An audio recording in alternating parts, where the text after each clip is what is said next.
di wax tonton Omar daal di koy wax lan ngay ajouter ci li nga xamante ni moom moo di les vraies priorités yi nga xam ne le président mi ngi koy wax. waaw Sénégal de boobu xam nga actuellement comme on dit yaramu màgget la donc féppay metti donc tout est priorité maintenant nag comme mënoo def lépp à la fois donc da ngay dem par élimination moo tax boo xoolee sax loolu tax président di wax ne le seul combat qui veille d'être mené donc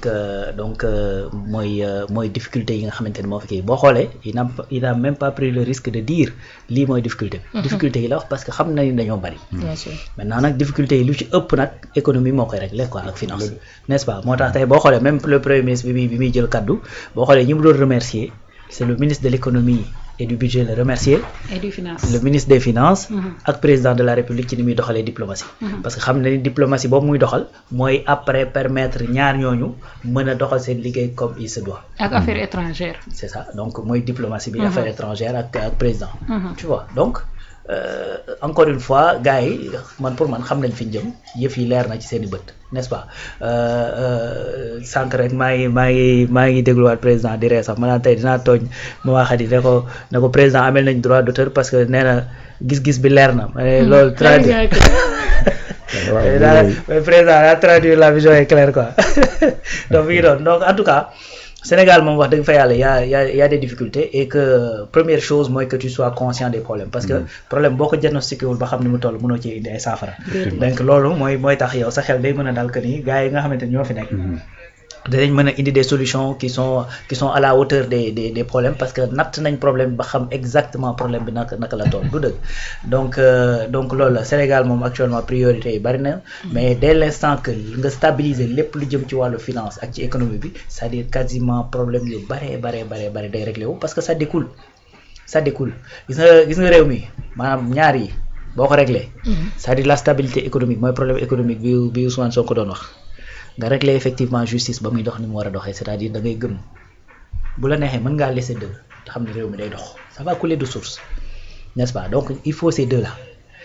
man pour man c'est les deux super priorités mooy fexe ba nga xamante ni lii jëm ci wàllu économie danañ fexe ba am les partenaires qu'il faut danañ dajale les ressources internes qu'il faut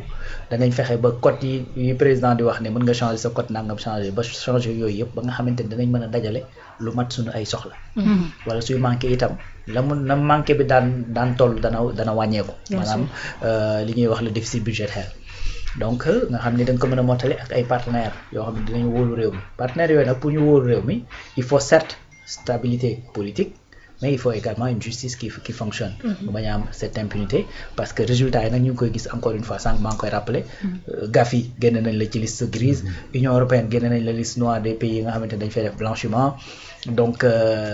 Banque mondiale mi ngi commencé def ay décaissement am tu vois donc ce qui veut dire que ni résultats yi nga xamante ne noonu la justice di doxee ak yu mel ni ay rapport scientifique yu demee noonu mi ngi jur ay résultats donc y a pas de mënul créer péril ci réew mi tu vois donc beneen affaire mooy dossier encore une fois yi nga xamante ni dañ leen a xaw a romb tuuti muy lu jëm ci wàllu 2021 ba 2024 donc yooyu également il faut que ñu teg ko sur la table donc régler ko une bonne fois pour toutes bu ko defee cette confiance bi nga xamante ni peuple bi am na ko si ay dirigeants am day gën a yokk day gën a yokk donc en tout cas j'aime à le dire état dafay l'arrêt nag mooy que ni tout est priorité ci lépp nga war a kii xam nga ni ñu misaalee ni l'arrêt mooy nga nekk ci kër nekk soutien de famille sa yaay soxla sa papa soxla sa soxna soxla say doom soxla say frère ak say sœur soxla te li nga yor bariwut te il faut que nga satisfaire tout le monde donc su boobaa da ngay xool lan mooy super priorité nga régler ko mais en même temps il faut que ngay defal ñi ci des dina wax ne kat am na luy waaj a ñëw bu ñëwee ma régler sa bos ainsi de suite boo ci mënee comp tuuti nag régler fële régler bii n'est-ce pas différé yi nga xamante ne mën nga leen différé loolu la ñuy wax ne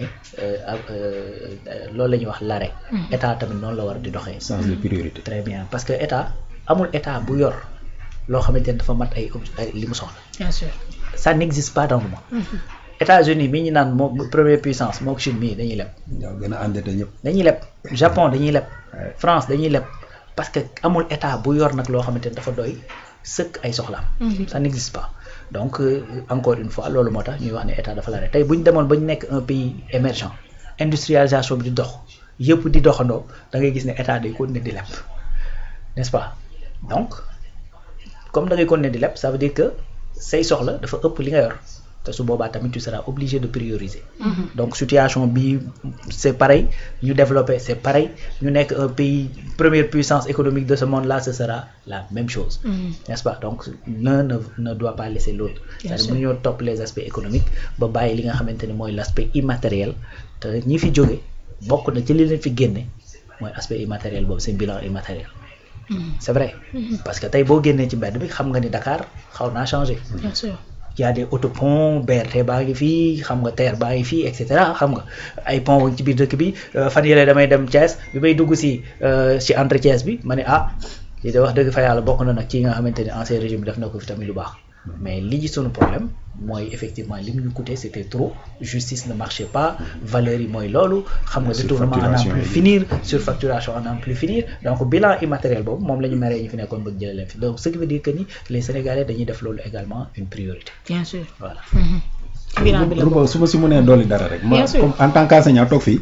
ñiy wax waxu développement moi je pense que am na benn loo xam ne tamit foog na ñambaas ko si ñambaas yàqul sa defe naa loolu. non yàqul sa day tax mu gën a jot. mi ngi noonu dama bëgg rek ñu xoolaat système d'enseignement bi Sénégal parce que wax dëgg yàlla nag li ñuy jàng depuis très longtemps boo xoolee pratiquement tey dañu nekk en déphasage avec les réalités du marché. tey dañoo war a dem vers création des lycées techniques des lycées de métier. loolu defe naa ne loolu mënut a ñàkk parce que ñëpp mënuñoo dem nekk ay élite dem am ay diplôme supérieur non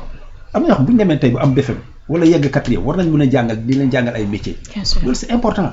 parce que tey bu fekkee ne dem nañ ba réew mi toll fii dañuy war a soxla ay ouvriers yu qualifiés tey ñi jàng yëpp tey ku yàlla dimbalee sa jàng yeggul génn nga de xëy na am nga diplôme mais amul benn qualification buñ la laajee loo mën a def amoo ko tant que defi waatoo formation professionnelle. doo opérationnel. defe naa ne foofu aussi foog mu ñu def ko piste de réflexion. vraiment defar ay lycées yoo xam ne ay lycées de métier lañu xale yi ñu jàng leen ay métiers vraiment réew mi mën a dox parce que dana leen soxla. parce que réew mi en chantier lañ jëm de dans quelques années le pays sera en chantier léegi nag bu fekkee la jeunesse n'est pas suffisamment préparée dañuy obligé dem jëli yeneen expertise yu jóge feneen. ñu ñëw liggéey à la place de notre jeunesse. loolu erreur lay doon. defe naa loolu aussi am na solo. li ngay wax nii mooy le deuxième point de la vision. L'agenda de transformation vision 2050. C'est ça. Premier point bi mooy transformation de l'économie par la substitution l'industrialisation par substitution des importations, c'est-à-dire modèle easy. Premier point. Deuxième point, ressources humaines de qualité.